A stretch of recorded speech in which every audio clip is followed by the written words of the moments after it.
تو وہ اور تعجب کی حیرت زدہ جو حیرت کر دینے والی چیزیں اس میں مبتلا ہو جاتا ہے۔ پھر وہ کیا کرتا ہے، وہ دوسری کتابوں کو اٹھاتا ہے، تورات کو اٹھاتا ہے، انجیل کو اٹھاتا ہے، تو اور انجیل کے اندر اسے کہیں یہ واقعہ نہیں ملتا۔ تورات کے اندر مختلف چیپٹرز میں اس کو اس واقعے کے بارے میں پتہ چلتا ہے۔ مناجات کا ایک چیپٹر ہے، باب اس کا 106 ہے، اس کے اندر بتایا گیا۔ پھر اس کے علاوہ جو ہے آیت نمبر 9، 10، 11 وہاں پہ کوٹ کیا گیا، وہاں صرف یہ بات کی گئی کہ کوئی مردہ شخص زندہ نہیں بچا۔ اس کے بعد پھر اسی باب میں 136 میں آیت نمبر 13، 14 اور 15 میں دوبارہ تورات کے اندر صرف یہ بتایا گیا کہ کوئی شخص زندہ نہیں بچا۔ تورات واحد کے سورس تھا اس ڈاکٹر مورس بیوکیل کے لیے کہ وہ اس واقعے کی حقیقت تک پہنچتا کہ لاش فرعون کی باہر کیسے آئی، لیکن وہ اس حقیقت تک نہیں پہنچ سکا۔ ابھی تک وہ اس کی کھوج میں تھا کہ یہ مجھے بات مل جائے۔ ابھی اس نے قرآن پاک کو اسٹڈی نہیں کیا تھا، اس نے اپنی، کیونکہ اس مذہب سے تعلق نہیں رکھتا تھا، اپنے مذہب کی کتابیں اس نے کھنگال ماری اور اس نے سارا کوشش کی کہ مجھے کوئی اس کا ریفرنس، کوئی مجھے اس کا ہنٹ مل جائے، کہیں سے میں اس کھوج کی اپنی حقیقت تک پہنچ جاؤں۔ کئی راتیں جاگا، کیونکہ اللہ تعالیٰ نے اسے اس روشنی سے آشناس کروا دیا تھا، اس نے حقیقت تک پہنچنا شروع کر دیا تھا۔ اسی دوران اس کی قسمت کا دروازہ کھلتا ہے، اور وہ 1975 میں سعودی عرب میں ایک انٹرنیشنل میڈیکل کانفرنس ہوتی ہے، وہاں پہ پوری دنیا کے اسکالرز آ رہے ہوتے ہیں، اس کو بھی مدعو کیا جاتا ہے، کیونکہ 1975 سے 76 تک یہ ریسرچ چلتی رہتی ہے، اور اس کے بعد اعلان ہو جاتا ہے کہ ہمیں وہ فرعون مل گیا ہے جو موسیٰ علیہ السلام کے بعد پیچھے جا کے سمندر کے اندر غرق ہوا۔ آپ ذرا اندازہ لگائیے 1975 سے 76 کے دوران یہ ریسرچ ہو کے، یعنی 1975 کے اندر ہمیں یہ پتہ چل رہا ہے، 1975 کی بات کر رہا ہوں، یہ تحقیقات شروع ہو رہی ہیں 1898 سے۔ وہ لاش ممی جو ملی اس کو تحقیقات کے ذریعے سرچ کرتے کرتے تحقیق تک پہنچتے ہمارے تک جو بات پہنچی 1975 کے ذریعے، جو تصویر آپ دیکھتے ہیں فرعون کی، تو وہ ہمارے تک اس وقت پہنچی 1975 کے اندر کہ یہ وہ فرعون ہے جو موسیٰ علیہ السلام کے پیچھے جا کے غرق ہوا، اور اس کے بعد اس کی لاش ہم تک آج تک پہنچائی گئی اور محفوظ کر دی گئی۔ یہ کتنے سالوں کا گیپ ہے، آپ خود اندازہ لگا سکتے ہیں۔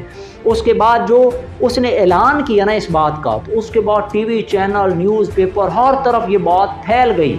اسی لیے سعودی عرب نے بھی ڈاکٹر مورس بیوکیل کو دعوت دی، لیکن وہ ہر جگہ یہ سوال کویسچن مارک کرتا تھا۔ جتنی بھی اس نے پیپر جہاں پہ پڑھے، جہاں پہ اس نے شائع ہوئے انٹرویوز دیے، ہر جگہ وہ یہ سوال کرتا تھا، کویسچن مارک تھا اس کے ذہن میں ابھی تک، جو اس کے اس کویسچن مارک کو کوئی حل نہیں کر سکا کہ اس فرعون کی لاش محفوظ کیسے ہو گئی۔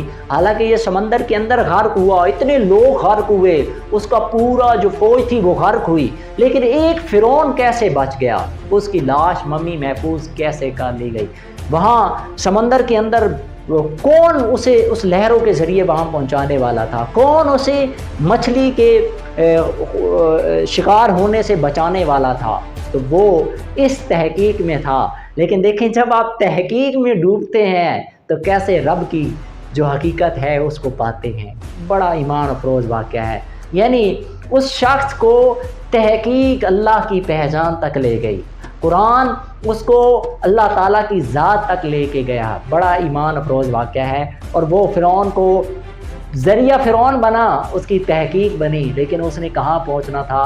سعودی عرب کی کانفرنس میں شرکت کرتا ہے، وہاں پہنچتا ہے اور اپنے پیپر پڑھتا ہے۔ اس کے بعد وہ یہ سوال اٹھاتا ہے اس کانفرنس میں کھڑے ہو کے کہ اس کی فرعون کی لاش محفوظ کیسے ہو گئی۔ ایک اسلامک اسکالر کھڑا ہوتا ہے اور اس کے جواب میں اس کے سامنے قرآن پاک رکھتا ہے، اور قرآن پاک کی سورہ یونس وہ اس کے سامنے رکھ کے کہتا ہے، اس سورہ یونس کے آیت نمبر چیپٹر نمبر 10 آیت نمبر 90، 91، 92 میں ترجمہ آپ کے سامنے کوٹ کرنے جا رہا ہوں۔ 3 آیات کے اندر جو ہے وہ تذکرہ آیا ہے فرعون کے بارے میں، اسی جو موسیٰ علیہ السلام کے پیچھے غرق ہو کے وہ پورا واقعہ ہے۔ میں صرف وہ جملے آپ تک پہنچانا چاہتا ہوں جس کی حقیقت کو پانے کے لیے ڈاکٹر مورس بیوکیل تحقیق اور ریسرچ کر کے جہاں پہنچتا ہے اور اللہ تعالیٰ اسے اپنی ذات تک پہنچا دیتا ہے۔ آیت نمبر 92 میں آپ کے سامنے رکھنا چاہتا ہوں، آیت نمبر 92، بسم اللہ الرحمن الرحیم۔ اے فرعون، سو آج ہم تیرے بے جان جسم کو بچا لیں گے تاکہ تو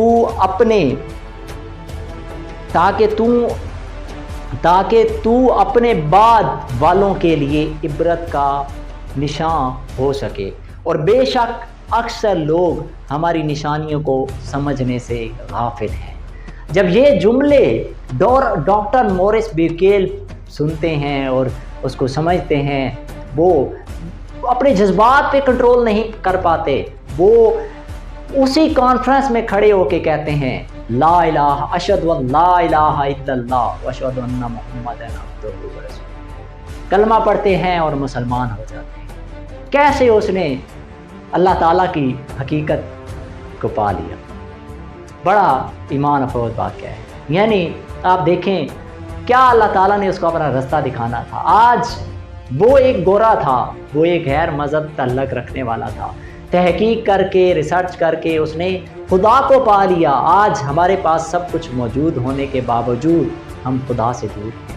ہمیں آج پھر پلٹنا ہوگا اپنی اسی اسلاف کی طرف جنہوں نے پہچان بنائی، اسلام کو کونے کونے تک پہنچایا۔ آج ہم کدھر بھٹک رہے ہیں؟